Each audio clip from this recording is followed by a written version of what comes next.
आप सभी का स्वागत है सोलो लेवलिंग के बिल्कुल एक नए एपिसोड में। और अगर एक्सप्लेनेशन अच्छी लगी हो तो चैनल को सब्सक्राइब कर देना और वीडियो को लाइक शेयर कर देना। तो लास्ट एपिसोड में हम सभी लोगों ने देखा था जिन्होंने ने उस जाइंट को मार दिया होता है टेंजन बॉस को। और यहाँ पर हमें पहली बार क्रिस्टोफर रीड एक नेशनल लेवल के हंटर को भी दिखाया जाता है। और अब आगे इस एपिसोड की स्टार्टिंग में वो एस रैंक का हंटर बहुत ही ज़्यादा यहाँ पे अपसेट दिखाई देता है, क्योंकि यहाँ पर उसे मिसेस सेलनर ने बोला होता है कि उनके सपने में किसी ने उसको मार दिया है, जिसपे कि वो गुस्से में अपने चाय के कप को रख कर वहाँ पर बहुत ही बुरी तरीके से मिसेस सेलनर और वो दूसरे वाले बंदे को घूरने लग जाता है और कहता है तुम सबने जो मेरे लिए करा है वो बहुत ही मैं उसके लिए ग्रेटफुल हूँ, लेकिन इसका मतलब ये नहीं है कि आप सब मेरे साथ जो चाहे जितना भी गंदा मजाक हो कर सकते हैं। आपको क्या लगता है ये बहुत ही ज़्यादा फनी मजाक है? जिस पे मिसेस सैंडलर कहती है ये कोई मजाक नहीं है, ये तो मेरा सपना है। जिस पे कि वहाँ पर वो हंटर बोलता है आपको क्या लगता है मैं कौन हूँ? मैं एक एस रैंक का हंटर हूँ और मैं कोई ऐसा वैसा एस रैंक का हंटर नहीं हूँ, मैं एक नेशन लेवल का हंटर हूँ। और यहाँ पर आप दोनों मेरे को एक बात क्लियर करें, क्या आप दोनों इतनी दूर मेरे को बस यही बताने आए थे कि आपने एक सपना देखा है, वो भी इतना गंदा सपना जिसमें कि कोई मेरे को मार रहा है? क्या ऐसा मजाक है ये? जिसपे कि यहाँ पर वो बहुत ज़्यादा गुस्से में होता है और मिसेस सैलनर उससे बोल रही होती है तुम इसे मजाक क्यों समझ रहे हो, ये कोई मजाक नहीं है, ये सपना है और मेरे हर सपने का कोई ना कोई मतलब ज़रूर होता है। जिसपे कि वो हंटर फिर से गुस्से में आ जाता है और बोलता है आप दोनों बस अब चुप हो जाएं, बिना मतलब में आप दोनों बस वही सपना सपना मत करो, इस सपने का कोई मतलब नहीं है। और चलो एक मिनट के लिए मैं तुम्हारी बात मान भी लूँ तो मेरे को बताओ ऐसा दुनिया में कौन है जो एक नेशनल लेवल हंटर को प्रोटेक्ट कर सके? हाँ बताओ मुझे, कौन है जो एक नेशनल लेवल हंटर से ज़्यादा ताकतवर होगा?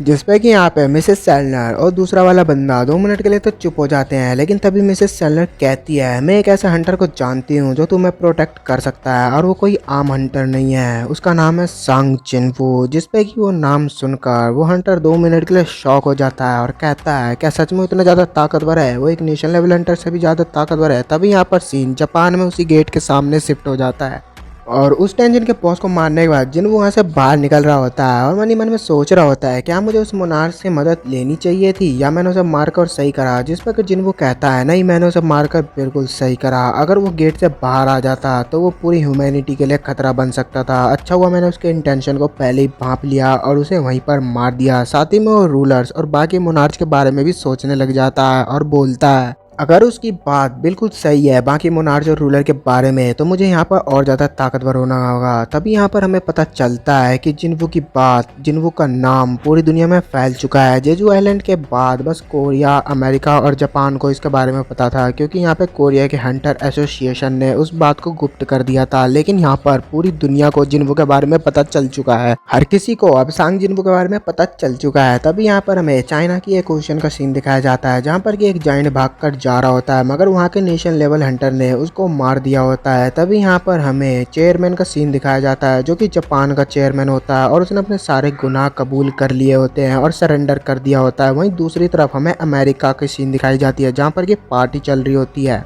और ये पार्टी इसलिए हो रही होती है क्योंकि यहाँ पर थॉमस ने भी एक एस रैंक के गेट को यहाँ पर क्लियर करा होता है बाकी हंटरों के साथ मिलकर। तभी यहाँ पर उन बाकी हंटरों को दिखाया जाता है जो कि जिन्वू का मजाक उड़ा रहे होते हैं और उनके ऊपर बैट लगा रहे होते हैं। तभी यहाँ पर थॉमस आंद्रे आ जाता है और वो उनसे बोलता है क्या तुम्हें पिछले बैट के बारे में याद तो है ना? जिसपे कि हंटर बोलते हैं हमें याद है लेकिन हमने तुमसे कोई बैट नहीं लगाई थी। मगर तभी यहाँ पर थॉमस उसकी कॉलर पकड़े उठा लेता है और उससे बोलता है मुझे तुम्हारी टाई तो बहुत अच्छी लग रही है। लेकिन वो फिर से कहता है अरे यार मैंने तुमसे कोई बैट नहीं लगाई थी। और उसी के थोड़ी देर बाद हमें वही टाई थॉमस के गले में दिखाई जाती है और वो अपनी सेक्रेटरी लॉरा से बोलता है ये टाई कैसी लग रही है? जिस पर कि लॉरा बोलती है टाई तो अच्छी है मगर ये आपकी ड्रेस और आपकी पर्सनैलिटी जो कि इतनी अच्छी है उसके सामने फीकी लग रही है। जिस पर कि थॉमस उसे निकाल के फेंक देता है। तभी लॉरा बोलती है इस बार इंटरनेशनल प्रेस कॉन्फ्रेंस की लिस्ट वहाँ पर निकाल दी गई है और इस बार कोरिया से आजिन गिल्ड वाले आ रहे हैं। जिसपे कि थॉमस कहता है आजिन गिल्ड? हर बार तो हंटर गिल्ड वाले आते थे ना। जिसपे कि लॉरा बोलती है आजिन गिल्ड वही है जो पे कि सांग जिन्वू है और सांग जिन्वू उसका मास्टर है। जिसपे कि थॉमस आंद्रे बोलता है वेल फाइनली चलो हम मिलने ही वाले हैं आखिरकार जिन्वू। तभी यहाँ पर हमें जापान का सीन दिखाया जाता है।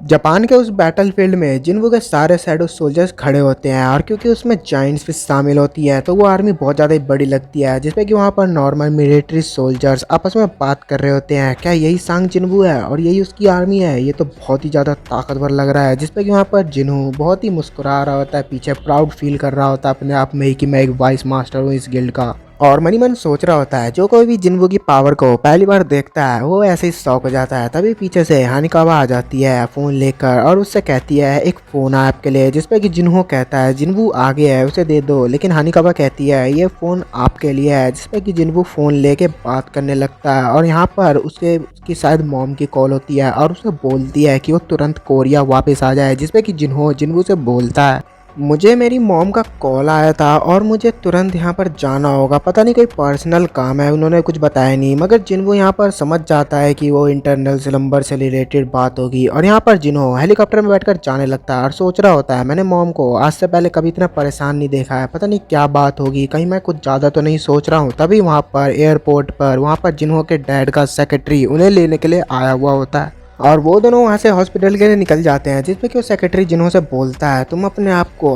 बहुत ज़्यादा स्ट्रॉन्ग रखना। और वो वहाँ पर आते ही अपने डैड को बेहोश पाता है, वो बहुत दिनों से सो रहे होते हैं और उन्हें अभी तक होश नहीं आया होता है, जिसपे कि वो गेट खोलकर अंदर जाने की कोशिश करता है। मगर वो सेक्रेटरी उसे रोक लेता है और बोलता है जो हंटर अपनी माना को कंट्रोल नहीं कर सकते वो इस बीमारी के लिए और ज़्यादा प्रॉब्लम क्रिएट कर सकते हैं, जिसपे कि जिन्हों जिद करने लगता है। लेकिन वो सेक्रेटरी कहता है प्लीज़ तुम बात को समझने की कोशिश करो, तुम अभी अपने माना को कंट्रोल नहीं कर सकते हो। जिसपे कि वो कहता है अच्छा ठीक है मैं तुम्हारी बात समझ गया, क्या मैं ज़िंदगी भर अपने डैड के लिए एक नालायक बेटा ही बन के रह जाऊँगा, कभी मैं उनके काम नहीं आ पाऊँगा। जिसमें कि वो सेक्रेटरी उनकी पर्सनल डायरी वहाँ पर जिन्हों को देता है और बोलता है तुम इसको पढ़ो।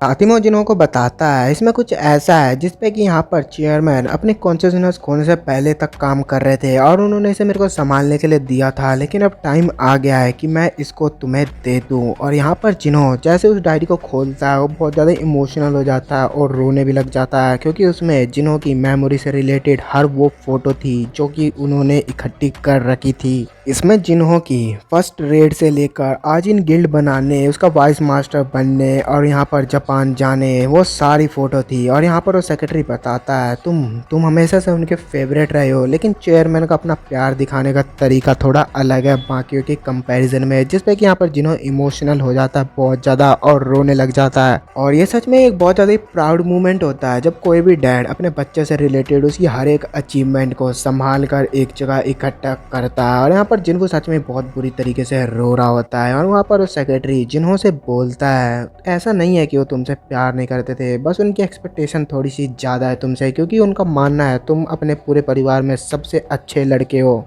तभी वो दोनों वहाँ से बाहर जाने लगते हैं, जिसपे कि वहाँ पर जिन्हों को ऐसा लगता है कि उसके पीछे किसी ने एक छोटी सी टपली सी मारी है, प्यार वाली टपली सी, और वो पीछे मुड़ के देखता है लेकिन कोई भी नहीं होता है। और जैसे ही वो लोग वहाँ से जाते हैं जिन्हों अपने इनविजिबल मोड को मतलब अनएक्टिवेट कर देता है और वहाँ पर बोलने लगता है अरे इतने रोने धोने की क्या ज़रूरत थी यार, तुमने तो मेरे को इमोशनल कर दिया। और वो जैसे ही होली वाटर ऑफ लाइफ जिन्हों के डैड को पिलाकर वहाँ से बाहर जाने लगता है, वहाँ पे जिन्हों की बहन पीछे से आ रही होती है जो कि थोड़ी सी सैड होती है, मगर वो जिन्हों को देखकर वहाँ पे उसे पहचान लेती है। अब बोलने लगती है ये तो वही है ना, आखिर ये यहाँ पर क्या कर रहा है। और जैसे ही वो अंदर उठती है जाती है, वहाँ पर जिन्हों के डैड उठ गए होते हैं, होश में आ गए होते हैं। और जिन्हों की बहन अपने डैड को पूरी तरीके से ठीक देखकर बहुत ज़्यादा इमोशनल होकर उनको गले लगाकर रोने लग जाती है। और डॉक्टर भी यहाँ पर परेशान होते हैं और बोल रहे होते हैं आखिर एक इंटरनल नंबर का पेशेंट होश में कैसे आ गया। और वहीं जिन्हों नीचे बोल रहा होता है मैंने ये आपके लिए नहीं करा है, मैंने जिन्हों के लिए करा है, हैप्पी बर्थडे जिन्हों। और वो अपने सैड एक्सचेंज को देखने लगता है जिसमें अभी भी 2 घंटे बचे हुए होते हैं। और जिन्हों यहाँ पर सोच रहा होता है अरे यार मैं अब 2 घंटे आके करूँगा क्या, ये भी ना इतना टाइम क्यों लगता है इसमें, और कोई ऐसा है भी नहीं जिससे मैं बात कर सकूँ, टाइम पास कर सकूँ। तभी उसको अचानक वहाँ पर चाहन याद आ जाती है और सोच रहा होता है मनी मन क्या मुझे ऐसे सच में कॉल लगानी चाहिए या फिर नहीं लगानी चाहिए, कहीं वो कुछ उल्टा ना समझ जाए, या फिर इसके बजाय मुझे एक ऐसा टेंशन चुनना चाहिए जिसको अभी तक किसी ने खरीदा ना हो। और तभी यहाँ पर हमें क्रिस्टोफर जो कि नेशनल लेवल का हंटर था उसके मैंशन का सीन दिखाया जाता है, जो कि अपने बेड में सो रहा होता है। और तभी उसको अचानक से कुछ गलत सा महसूस होता है और वो उठ के बैठ जाता है और वो वहाँ पर अपने कपड़ों को पहनकर बाहर निकलने लगता है। और उसको कुछ सही नहीं लगता है, जिसपे कि वो एक वाइन का गिलास उठाकर नीचे फेंक देता है, उसको तोड़ता है और वहाँ पर उसको कोई भी आवाज़ सुनाई नहीं देती है। और क्योंकि क्रिस्टोफर भी एक नेशनल लेवल का हंटर था तो वो भी बहुत ज़्यादा ही चालाक था और उसकी सेंसेस भी बहुत ज़्यादा तेज थे। तो वो सोच रहा था कि मैंने अभी एक गिलास फोड़ा है लेकिन मेरे को कुछ भी सुनाई नहीं दिया, आखिर इस घर में चल क्या रहा है। तभी वो चारों तरफ देखते हुए बोलता है कौन है। कौन है मेरे घर के अंदर। तभी उसे उस बंदे की बात याद आती है जो कि मिसेस सैंडलर के साथ आया था। उसने उसे एक कार्ड दिया था। उसने उसे बताया था कि इस कार्ड के अंदर कोरिया के चेयरमैन गन हिन हू का नंबर है और अगर तुम्हें कोई भी प्रॉब्लम लगे तो सीधा उनसे कांटेक्ट करके जिन्वू से मदद मंगवा लेना। और वो सोच रहा होता है क्या मुझे मदद मंगवानी चाहिए। तभी वहाँ पर उसे नीचे कुछ अजीब सी रोशनी दिखाई देती है और उसमें से एक बंदा बाहर निकलता है। देखो मैं तुम लोगों को यहाँ पर ये तो नहीं बताऊंगा कि ये बंदा कौन है क्योंकि बहुत बड़ा स्पॉइलर हो जाएगा, लेकिन मैं तो छोटा सा एक हिंट दे देता हूँ। ये भी ना उन 8 मोनार्चों में से एक मोनार्च है जो कि यहाँ पर क्रिस्टोफर उनकी तरफ देखकर वहाँ पर नीचे 2 और बंदे होते हैं बोल रहा होता है तुम यहाँ क्या कर रहे हो। जिसपे कि वो मोनार्च मतलब बीस्ट लैंग्वेज में बोलता है आखिर तुम इंसानों के ऊपर ये सब कुछ कैसे छोड़ देते हो, तुम्हें क्या लगता है वो ये सब कंट्रोल कर सकते हैं। और यहाँ पर क्रिस्टोफर को बीस्ट लैंग्वेज समझ नहीं आ रही होती है जिसपे वो बोल रहा होता है आखिर तुम बोलना क्या चाह रहे हो। जिसपे कि वो मोनार्च कहता है तुम बिल्कुल चुप रहो, मैं तुमसे तो बात ही नहीं कर रहा हूँ, मैं तो उनसे बात कर रहा हूँ जो कि तुमसे कनेक्टेड है और जिन्होंने तुमको पावर दी थी। जिसपे कि यहाँ पर क्रिस्टोफर बोलता है क्या मैं तुमको तुमको यहाँ पर क्या मैं कोई मजाक लग रहा हूँ। और यहाँ पर क्रिस्टोफर गुस्से में आते ही अपने स्पिरिचुअल बॉडी को अनलॉक कर लेता है। जिसपे कि यहाँ पर बाकी के जो 2 मोनार्च बीस्ट मोनार्च और वहाँ पर वो एक और लड़की होती है वो दोनों आपस में बात कर रहे होते हैं। स्पिरिचुअल बॉडी ये तो एक मामूली सा इंसान है, आखिर इसने इसे कैसे अचीव कर लिया, ये तो बिल्कुल ही इम्पॉसिबल है। और क्रिस्टोफर यहाँ पे पूरी तरीके से अपनी स्पिरिचुअल बॉडी में आ गया होता है और उनके ऊपर अटैक करते हुए कहता है मरो मर जाओ तुम जलो मेरी आग में। और यहाँ पर हमें उसकी मेंशन दिखाई जाती है जो कि पूरी तरीके से आग में झुलस रही होती है और तुम ये आग देखकर वहाँ पे क्रिस्टोफर की पावर का अंदाज़ा तो लगा ही सकते हो। और तभी यहाँ पर हमें दोबारा से कोरिया में जिन्वो का सीन दिखाया जाता है जो कि एक कार में बैठकर कहीं जा रहा होता है। ये नहीं बताया गया है अभी कि वो कहाँ जा रहा है, लेकिन वहाँ पर रास्ते में जितने भी लोग होते हैं सब उसके वहाँ पर चेयर कर रहे होते हैं और उसकी एक झलक पाने के लिए सब वहाँ पे बेकरार होते हैं, सब उसकी फ़ोटो ले रहे होते हैं।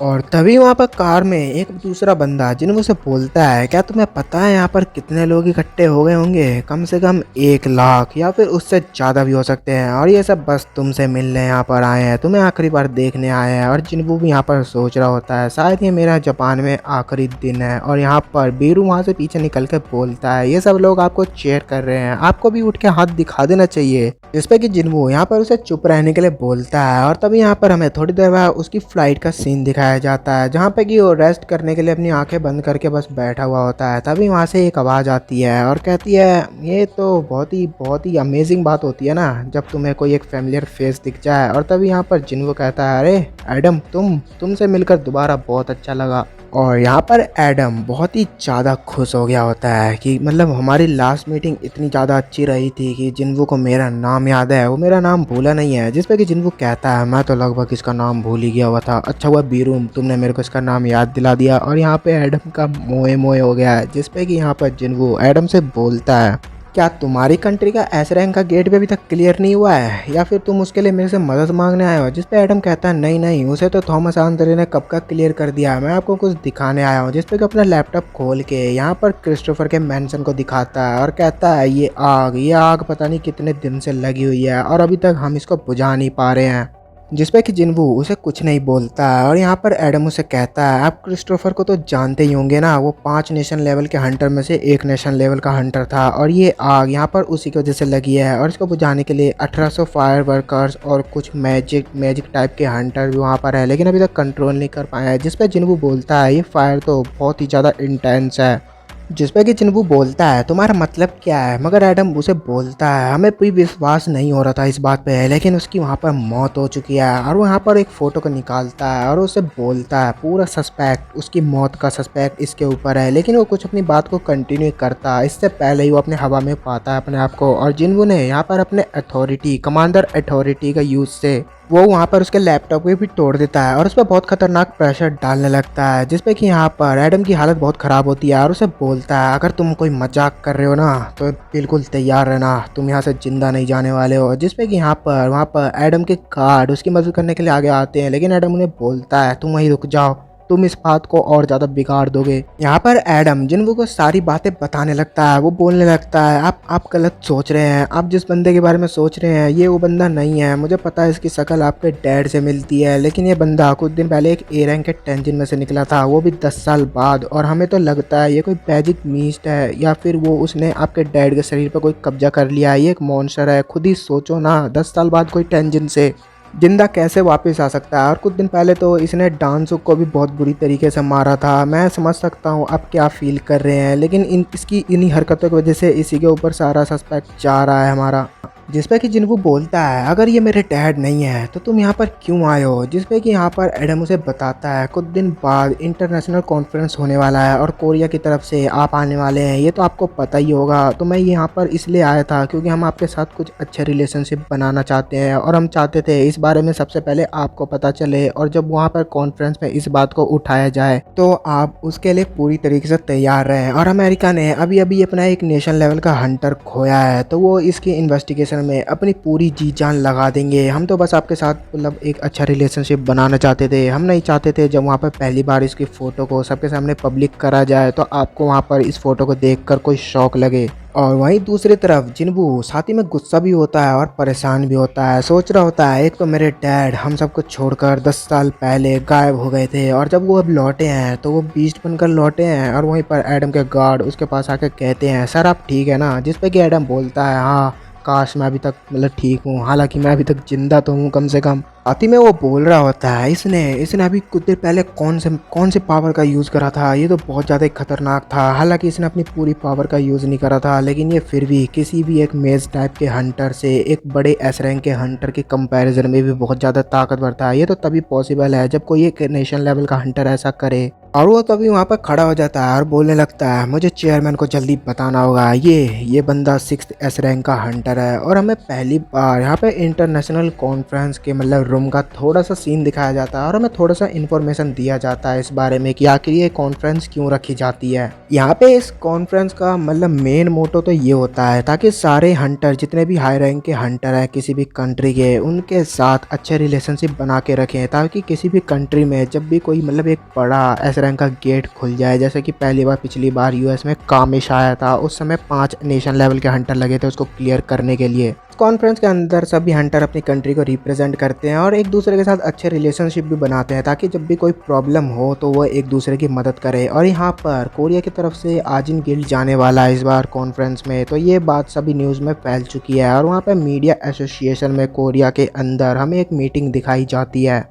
यहाँ पर ये सारे मीडिया वाले चोई चोंग से यहाँ पर सवालें पूछ रहे होते हैं, क्योंकि हर साल जिन्वू के आने से पहले चोई चोंग ही कोरिया में सबसे ज़्यादा ताकतवर था, तो यही हमेशा कॉन्फ्रेंस में जाया करता था। यहाँ पर मीडिया वाले बोल रहे होते हैं हर बार आपको बुलाया जाता है लेकिन इस बार आपको नहीं बुलाया गया है, तो आपको कैसा लग रहा है। जिस पे कि चोई चोंग बोलता है बोलते हैं मुझे थोड़ा सा भी मतलब कोई ऐसा ऑकवर्ड फील नहीं हो रहा है। ये तो बहुत अच्छी बात है कि उन्होंने सांग जिन्वू को चुना है और हम सब ने पहले भी देख चुके हैं कि सांग जिन्वू कितना ज़्यादा ताकतवर है, तो मेरे ख्याल से इस बार वहाँ जाना वही डिज़र्व करता था। जिसपे कि वहाँ पर एक मीडिया जो वहाँ पर चोई चोंग से एक सवाल पूछती है, वो बोलते हैं मगर सर आजिन गिल्ड तो अभी खुली है और वो आपके गिल्ड के सामने बस 1% के समान ही है। जिस पे कि यहाँ पर चोई चोंग से जवाब देते हुए कहते हैं तुम हमारे गिल्ड के मेंबर हंटर की काउंटिंग देख रहे हो लेकिन तुम उस बंदे को नहीं देख रहे हो। वो कौन है? वो सांग जिन्वू है और मैंने उसे पहले भी लड़ते हुए देखा है, चाहे वो जेजू आइलैंड हो या फिर वो डबल लेयर कॉन्टिनेंट टेम्पल के अंदर।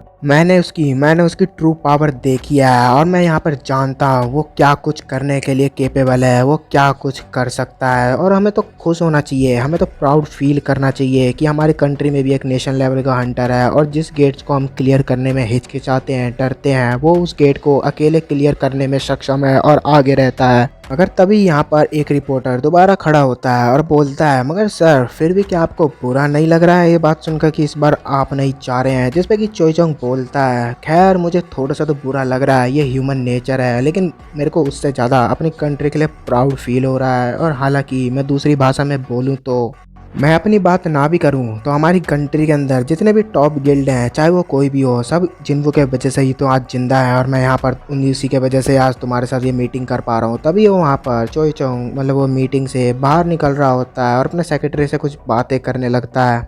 और वहाँ पर वो बंदा चोई चोंग को बता रहा होता है कि हमने एक नया ए रैंक का गेट खरीदा है। हालांकि वो ज़्यादा हाई रैंक का नहीं है, लेकिन वो गेट फिर भी बहुत ज़्यादा इंटरेस्टिंग है। जिसपे कि वहाँ पर चोई चोंग कहते हैं सांग जिन्वो के बारे में क्या, आजुन गिल के बारे में क्या, वो उन्होंने उस गेट के लिए अप्लाई नहीं करा। जिसपे कि वो बोलता है नहीं सर, उन्होंने तो किसी भी गेट के लिए अप्लाई नहीं करा है। जिसपे कि चोई चोंग शॉक हो जाता है और मन ही मन सोच रहा होता है 4 दिन हो गए हैं सांग जिन्वो को कोरिया आए हुए और उसने अभी तक एक भी गेट नहीं खरीदा है, ना किसी रेड के लिए गया है। वैसे तो वो हर गेट के लिए सबसे पहले जल्दी अप्लाई करता है और आगे भागता रहता है। खैर हमें क्या, बाकी हंटरों को भी इससे मौका मिल रहा है तो वो भी खुश हो गए होंगे, खासकर छोटे गिल्ड जितने भी होंगे। तब यहाँ पर हमें हंटर एसोसिएशन का सीन दिखाया जाता है और यहाँ पे मिस्टर वू चेयरमैन गनिनू से बोल रहे होते हैं सर वहाँ पे चाइना वालों ने सांग जिन्वो से रिलेटेड वहाँ पे मतलब इन्फॉर्मेशन मांगी है। हालांकि उन्होंने मतलब कुछ हाई पर्सनल इन्फॉर्मेशन नहीं मांगी है, उन्होंने बस वही इन्फॉर्मेशन मांगी है जो कि न्यूज़ में अवेलेबल है या फिर थोड़े बहुत आर्टिकल्स वगैरह आए हैं। तो बस क्या मैं उन्हें भेजूँ या ना भेजूँ। जिसपे कि गनिनू बोलते हैं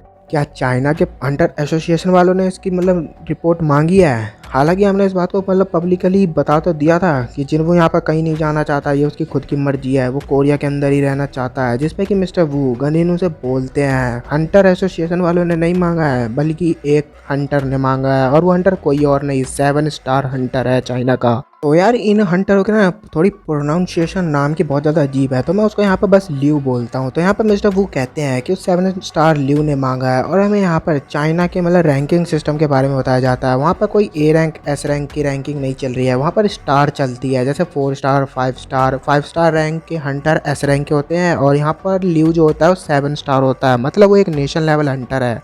और यहाँ पे ल्यू किसी भी एस रैंक के हंटर को इजीली सरपास कर सकता है, इसलिए वहाँ पर उसे 7 स्टार दिया गया है। जिस पे कि गनिनू थोड़ा सा शॉक भी हो जाते हैं और हल्का सा मुस्कुराते हुए कहते हैं तो किसी कंट्री को तो छोड़ो, एक नेशन लेवल का हंटर भी हमारे हंटर पे दिलचस्पी दिखाने लग गया है। और साथ ही में अपनी बात को कंटिन्यू करते हुए कहते हैं उसकी रिक्वेस्ट को डिनाई कर दो या फिर कोई भी नॉर्मल इन्फॉर्मेशन भेज दो उसे। और वहीं दूसरे सीन में हमें थॉमस की गिल्ड के बिल्डिंग का सीन दिखाया जाता है, जहाँ पे गिलोरा थॉमस से बोल रही होती है सांग जिन्वो जल्दी यहाँ पर आने वाला है, प्रेस कॉन्फ्रेंस की डेट नज़दीक आ गई है। जिसमें कि थॉमस बोलता है ये टाइम इतना जल्दी जल्दी क्यों बीतता है। तभी वहाँ पीछे से डांसो का एंटर होता है, जिसपे कि थॉमस बोलता है ओह तुम्हारा इंतजार कर रहा था, बिल्कुल सही टाइम पर आए हो तुम यहाँ पर।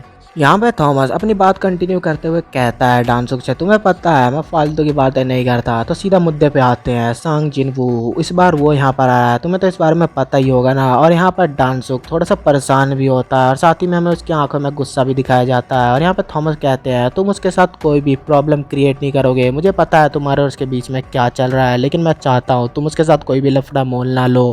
तभी यहाँ पर डांसो गुस्से में कुछ बोलने की कोशिश करता है, जिसपे कि थॉमस आंद्रे भी गुस्से में आ जाता है और अपने चश्मे को थोड़ा सा नीचे सरकाते हुए उसकी तरफ उंगली करके बोलता है क्या मैंने तुमसे कोई सवाल पूछा था जो तुम मुझे जवाब दे रहे हो। और यहाँ पे डांसो बहुत बुरी तरीके से डर जाता है और यहाँ पर लौरा भी ये सीन देख रही होती है साइड में खड़े हुए और वो मनी मन सोच रही होती है प्लीज प्लीज चुप हो जाओ डांसो, कुछ मत बोलना, इस बात को यहीं दबा दो, बात आगे मत बढ़ाओ। साथ ही में वो सोच रही होती है हालांकि एस रैंक के हंटर खुद भी बहुत ज्यादा ताकतवर होते हैं और दुनिया में बहुत ही ऐसे कम लोग हैं जो एक एस रैंक के हंटर पे प्रेशर बना सकते हैं और थॉमस आंद्रे उनमें से एक है। ये तो बहुत ही ज्यादा अमेजिंग है। यहाँ पर थॉमस आंद्रे उससे बोलता है तुम क्यों ना वेकेशन पे चले जाओ, हमारे गिल्ड के विले में चले जाओ, वहाँ पर कुछ खाओ पियो और मजे करो। और साथ ही में उससे बोलता है तो तुम इस बारे में क्या सोचते हो, मेरे को जल्दी यहीं पर तुरंत जवाब देकर जाओ। और वहाँ पर डांसो गुस्से में होता है, हालांकि वो कुछ कर तो सकता नहीं है क्योंकि यहाँ पर थॉमस आंद्रे एक तो उसकी गिल्ड का मास्टर है और दूसरा वो एक नेशनल लेवल का हंटर है। और यहाँ पर डांसो गुस्से में रिप्लाई देता हुआ कहता है ऑल राइट ठीक है, जैसा आपने बोला है मैं वैसा ही करूँगा। और वो वहाँ पर जाने लगता है और उसके जाते ही लौरा वहाँ पर थॉमस से बोलती है तो आपको क्या लगता है वो वहाँ पर इतनी आसानी से बात को मान जाएगा, कुछ नहीं करेगा, अपने भाई का बदला नहीं लेगा। जिसपे कि थॉमस कहता है मुझे पता है वो बहुत ज़्यादा जिद्दी है, तुम उस पर पूरी निगरानी रखो, देखा हुआ कहाँ जाता है, हर सेकंड की मेरे को खबर चाहिए उसकी। बस यहीं पर हमारे इस एपिसोड की एंड होती है, मिलते हैं नेक्स्ट एपिसोड में।